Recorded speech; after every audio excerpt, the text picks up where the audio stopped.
Said Fikri Syahab dan Gus Wafi berhasil membongkar, membuka kedok guru gembul sebetulnya. Tapi gara-gara diskusi itu ketahuan dia seorang materialisme barat sejati, dia seorang liberalis sejati, jadi kebuka jelas. Bayangkan dengan definisi ilmiah yang dimaksudkan guru gembul ini yang tidak jelas ini, dia berani sampai mengatakan konsep ketuhanan itu tidak bisa diilmiahkan. Dalam pandangan saya, akidah haram diilmukan. Dalam pandangan saya. Jadi ini ya karena kita tidak mungkin bisa membincangkan sesuatu tentang Tuhan.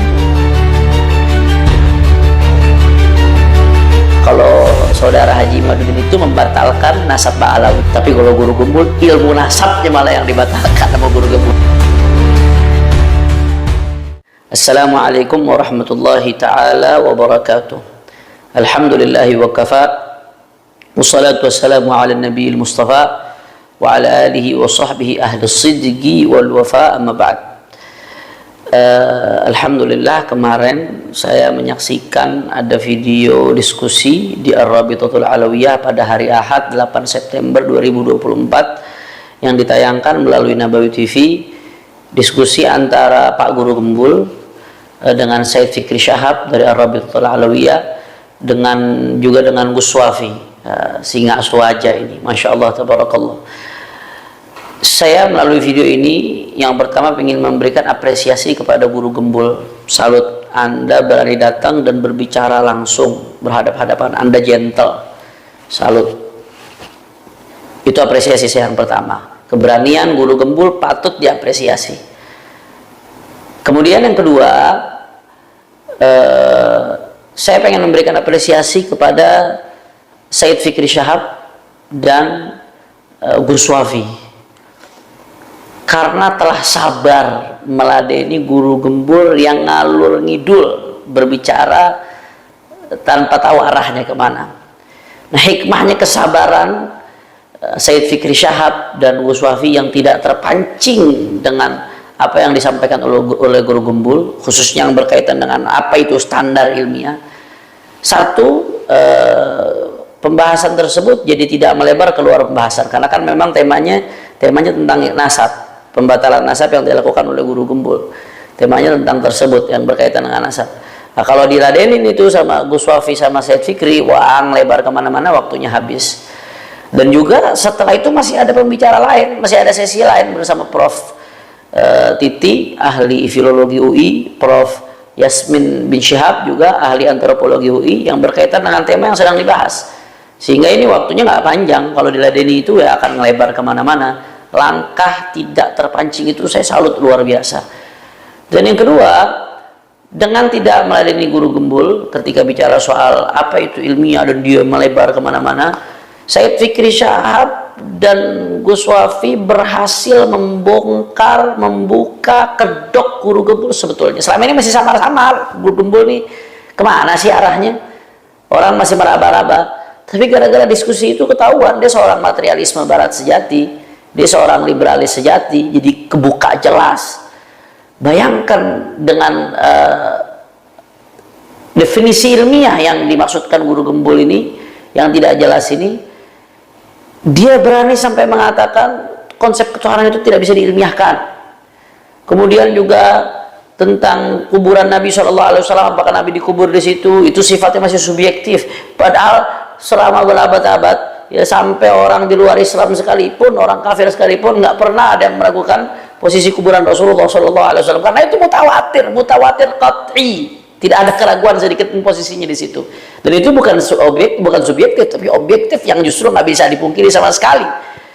Itu kalau standar Guru Gembul dipakai, bukan hanya urusan nasab ini kecil, tapi syariat semuanya yang dirontokkan oleh dia. Ada banyak hal sekali yang berkaitan dengan syariat yang akan dikutak-katik seenaknya oleh Guru Gembul. Ini perdebatan yang sangat panjang. Sudah sangat bagus dengan tidak terpancingnya Gus Wafi dan Habib Fikri Syahab, sehingga jadi terbongkar siapa dia. Walaupun nanti ini perlu dibahas secara khusus terlepas dari masalah nasab. Kalau berkaitan dengan tema itu, filsafat ilmu itu, tentang materialisme, tentang liberalisme itu, saya kira masalah nasab ini kecil dibandingkan dengan ini. Ini berkaitan dengan akidah umat. Ini udah dibahas panjang lebar jauh-jauh hari oleh Imam Hujjatul Islam Abi Hamid Muhammad bin Muhammad Al-Ghazali. Juga udah dibahas oleh Profesor Dr. Syekh Muhammad Sa'id Ramadan Al-Buti dalam kitabnya Kubral Yaqiniyat Al-Kauniyah. Nah, ketika di awal kitab tuh Syekh Al-Buti langsung membahas tentang al-manhajul ilmi lil bahthi 'anil haqiqah 'inda ulama al-muslimin wa ghairihim. Bagaimana metodologi ilmiah di dalam mencari kebenaran. Apa itu kebenaran? Bagaimana metodologi ilmiah yang betul untuk sampai kepada sebuah hakikat kebenaran? Itu udah dibahas habis-habisan. Begitu juga Profesor Dr. Naqib Al-Autos di Malaysia yang luar biasa, sampai dunia barat pun mengakui keilmuan beliau. Wah, ini udah dibongkar habis-habisan oleh beliau, oleh murid-muridnya Prof. Dr. Fahmi Hamid Zarkashi, Dr. Adyan Husaini, dan masih banyak lagi. Saya kira ini memang butuh sesi khusus untuk mengungkap kesesatan guru gembul dalam masalah ini, penyimpangan berfikirnya, sehingga sangat tepat kemarin Gus Wafi dan Sayyid Fikri Syahab tidak terpancing untuk meladeni, sehingga tidak melebar kemana-mana, dan akhirnya jadi terbongkar, terkuak itu kedok sebetulnya siapa seorang guru gembul. Bahkan yang lebih lucunya lagi ya, ketika Gus Wafi mengutip dari sebuah kitab tentang apa itu ilmu dan bagaimana cara mendapatkan sebuah ilmu dari sebuah kitab, Gus Wafi mengutip, dia langsung memvonis, oh kalau sumbernya kitab itu nggak ilmiah, itu tradisional, itu bukan metodologi ilmiah.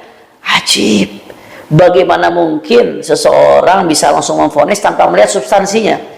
Kok bisa-bisanya langsung divonis kitab itu nggak ilmiah? Berarti itu kitab yang ditulis oleh para ulama semuanya nggak ada yang ilmiah, nggak sesuai dengan metodologi keilmuan, otomatis. Yang ilmiah mana? Dari Google, katanya cari dari Google. Padahal Google itu informasinya harus dipilah-pilih, harus dicek dulu kebenarannya. Semuanya ada di Google, versi apapun ada di Google. Ilmiah model apa yang seperti ini?